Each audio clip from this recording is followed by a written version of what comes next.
Beginner's Guide, Step-by-Step Instructions for Investing in Cryptocurrency. If you're not very knowledgeable or experienced with Bitcoin or cryptocurrency, that's okay. I'll be covering everything you need to know to get started today. In this video, we'll discuss how beginners can invest in Bitcoin this year. I'm going to invest $5,000 of my own money in Bitcoin and demonstrate in real time how it works. Towards the end of the video, I'll explain how you can get free Bitcoin today. You don't have to pay me or do anything else. Simply watch this video until the end, and I'll share what you need to do to get that free Bitcoin. The Bitcoin market has been incredibly volatile lately due to various factors such as stimulus packages, inflation of the dollar, and more corporations investing in cryptocurrency. The price has been increasing rapidly, and I'm hearing personal success stories from people I know who have made hundreds of thousands of dollars from cryptocurrency. I don't want anyone to miss out because of the mistaken belief that it's too late to get in on the action. Contrary to popular belief, I believe that we're still in the early stages of cryptocurrency development, especially Bitcoin. It's crucial to invest and get started as soon as possible. Let's start by discussing the background of Bitcoin, what it is, and how it works. To simplify how cryptocurrency operates, it's essentially a peer-to-peer transaction. For instance, if I wanted to send you money, I would use a platform such as Venmo, Cash App, or PayPal. When I Venmo you money, for example, I have $100 and I want you to receive it. However, the transaction isn't directly from me to you. Behind the scenes, there's typically a third-party company that manages the exchange, even though we only see the transaction from our end. Before we go any further, let's first discuss the potential risks associated with using some of the most popular apps like PayPal and Venmo. For example, a former Venmo user named Paul Leach reported having thousands of dollars stolen from his bank account by hackers. Leach explained that the hackers made several small transactions, some as little as 18 cents at a time. PayPal, which now owns Venmo, faced a lawsuit with the Federal Trade Commission last year over privacy violations for selling buyers' purchasing habits to companies. It's important to understand that large fintech companies often prioritize selling other people's data for significant amounts of money. While this may be a common practice, it's quite unfortunate. This could be how the identities of a number of people are stolen, and it's alarming to think that sensitive information that we never imagined would be revealed to other companies is being disclosed on a daily basis. Cryptocurrency is here to help mitigate and solve this problem. Let's not even delve into the issues of security, the liability that banks face in safeguarding our funds, and the instability of fiat currency. What's important to understand is that when you rely heavily on different entities outside of your control in a peer-to-peer system, there are several potential drawbacks. In contrast, with cryptocurrency or Bitcoin, you receive a wallet address that consists of a long series of numbers and alphabets, and that's where you can send the money. When you use Bitcoin, you don't need to worry about transactions being reversed or hacked. The security of the Bitcoin system is strong and reliable. If my previous explanation of Bitcoin was not sufficient, I'd like to share with you the official statement on bitcoin.org for a better understanding of how it works.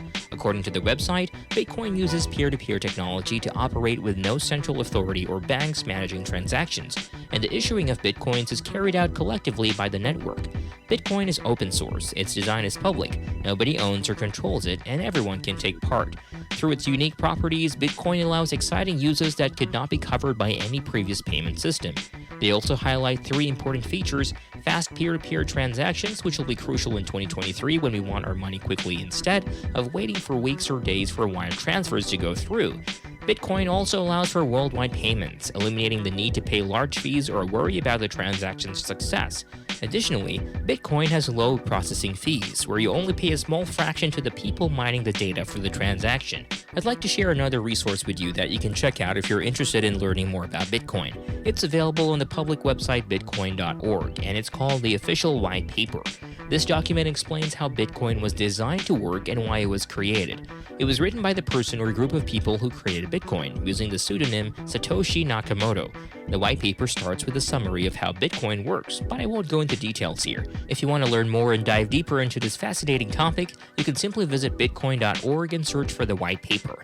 It provides more detailed information on the technical aspects of Bitcoin, including how transactions are processed, the use of hashing and nodes, and the proof-of-work system that underlies Bitcoin's success. However, if you don't have a background in computer science or find some of this information confusing, it's okay. You don't need to understand every technical detail to understand understand what Bitcoin is and how it works. Now that we have a good understanding of what Bitcoin is and how it works, let's discuss the transaction process and the blockchain. The concept of blockchain can be confusing, but it can be best described as a type of database. On your screen, you can see how a typical Bitcoin transaction occurs. The transaction process starts with the entry of a new transaction, which is then transmitted into a network of peer-to-peer computers located worldwide. These computers, also known as miners, work on mining the data related to this transaction to ensure its completion. After that, a network of computers verifies the transaction's legitimacy by solving complex equations. Once confirmed, the legitimate transactions are grouped together into blocks. The term blockchain originated from the fact that blocks of transactions are linked or chained together in a sequence, forming a permanent and unalterable record of all transactions. One of the most notable aspects of the blockchain is that it's a public ledger. This means that anyone can access the data and view the information, including transactions taking place on a daily basis. For example, we can see someone purchasing $22.38 worth of Bitcoin and another person buying $27.26 worth of Bitcoin. While these may seem like small transactions, they are also massive ones taking place regularly. People are trading and transferring Bitcoins worth hundreds of thousands of dollars every day, if not every hour. It's incredible to think about the scale of activity happening within the Bitcoin ecosystem. I hope that explanation provided you with a better understanding of how Bitcoin works and how the blockchain operates. Now, to tie everything together, I'll personally transfer $5,000 into Bitcoin and demonstrate the process step by step. If you're interested in obtaining Bitcoin without paying for it, I have some information to share with you. There are numerous companies that have created platforms for trading cryptocurrency, and many of them offer incentives to users who sign up and make an initial deposit. This is because they hope to retain you as a long-term customer.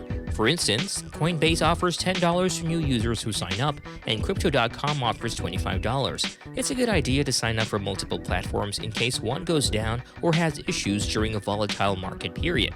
Once you receive the free cryptocurrency, you can easily transfer it into Bitcoin. In this video, I'll show you how to add $5,000 to my Coinbase account and purchase Bitcoin using Google Chrome in my computer. Currently, Bitcoin is priced at $27,385. Even though it may not be the best time to enter the market, having a position in the cryptocurrency market is essential regardless of when you enter.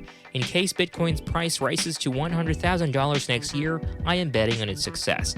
So let's get started with the process of buying Bitcoin. You don't need to invest $5,000 in the market. You could start with as little as $10 worth of Bitcoin or $100 worth of Bitcoin, depending on your comfort level. Coinbase is a popular trading app that's secure and backed by investors from Silicon Valley. I've been using them for a long time, and many successful cryptocurrency traders use this platform, including the Pro version. However, if you're new to this, you don't have to worry too much about it. Let me show you what Coinbase Pro looks like. For those who trade cryptocurrency more frequently, they might prefer to use a platform like Coinbase Pro, although you do need to pay to use it. But for regular trading, Coinbase is free. Just keep in mind that there's a transaction fee when you sell. Once you're in Coinbase, you have the option to make a one-time purchase or set up recurring purchases for different times of the day, week, or month. This way, you can use dollar cost averaging to keep investing in Bitcoin and building your portfolio. If I want to sell my Bitcoin, I can do it easily on this page. If I had any amount of Bitcoin, say $100, I could sell it and deposit the funds into my cash account. Additionally, I can use this platform to convert my Bitcoin into another cryptocurrency such as Ethereum, if I think Ethereum will grow faster than Bitcoin in the future. For example, I can convert $50 worth of Bitcoin into Ethereum by previewing and confirming the transaction. Let's purchase some Bitcoin and send it to another account so you can see how it works. I'll click on the $5,000 button to make the purchase. I'll preview the purchase, and as you can see, buying $5,000 worth of Bitcoin is quite expensive. Coinbase charged me with a transaction fee, and I clicked on Buy Now. So I found it interesting that with Coinbase, I manually connected my bank account by verifying 2 small transactions for pennies. Now that I've purchased $5,000 worth of Bitcoin, my portfolio has increased from its previous balance. While Coinbase has some inherent security measures, you can further secure your account by activating a new security key. To ensure maximum security, it's important to have a security key for all your accounts that allow it. When you enter your password and try to log in, you simply push the button on the key. It's like two-factor authentication, but more secure because you physically have to press the button. Even if a hacker gets hold of your wallet address and other information, they can't log in without this key. I strongly recommend everyone to get a security key to ensure the safety of their accounts. If you want to enhance your security, there's an additional measure called cold storage. One of the most popular ways to secure your crypto is with the Ledger Nano X. It's like a security key on steroids, as it allows you to secure your cryptocurrency off the platform. The reason why this is important is because hackers are aware of the value of Bitcoin and how anonymous the transactions can be. If someone hacks you and steals your Bitcoin, you won't receive help from the FTC, your insurance company, or any banks. Losing your Bitcoin due to hacking is a significant disadvantage of using an anonymous peer-to-peer networking system like this. So I have the Ledger Nano X in my possession. To set it up, all I need to do is plug it into my computer and enter the password. I'll get a wallet address through a QR code that can be scanned or copied and paste it into the address field. I plugged in my Ledger and entered the 8-digit code. Now I'll open the Ledger app to receive some crypto, which is connected to my computer. Here's my Ledger address for Bitcoin. Next, I'll withdraw $1,000 of crypto and transfer it to my cold storage by entering the address in the field and clicking Continue. Finally, I'll click Send Now to complete the process. It usually takes about 30 minutes for the payment to be received, and the network fee is just a small amount. However, the scariest part of cryptocurrency is not actually buying Bitcoin at an all-time high on Coinbase, but rather waiting for the money to arrive at your intended cold storage or transfer destination. This is because there is no middleman involved in the transaction, and if you accidentally make a typo and send the money to the wrong person, there's no way to get it back. It typically takes less than 10 minutes for the transfer to be completed. In my previous transfers, it happened almost instantly. Now, I'm back at my Ledger to see if the money has been received. There we went, we instantly received our money in our storage. But the best benefit is that it's off the platform, off the network, and under my control. I highly recommend anyone who's trying to invest in crypto to set up this ledger. So that's how you buy Bitcoin. Send it, receive it, keep it off the platform, and do it safely. So this is a complete guide for beginners who want to invest in Bitcoin. The information provided in this video is timeless, which means that it applies not only to this year, but also to the upcoming years. So no matter when you watch this video, the principles discussed here will remain relevant. Cryptocurrency is gaining more popularity, and the welcome bonus offers from companies may decrease in the future as they don't need to incentivize people with large amounts of money. It's important to sign up for these offers as soon as possible to get free crypto and start investing. It's not necessary to invest a large amount of money in the market, and it's not recommended to put your entire life savings into cryptocurrency because of its high-risk nature. However, it's a valuable investment, and it's recommended to allocate a small portion of your net worth to it this year. Thanks for watching, and I hope it was helpful. If it was, let me know in the comments. Stay tuned for the next video, and have a great day. See you soon.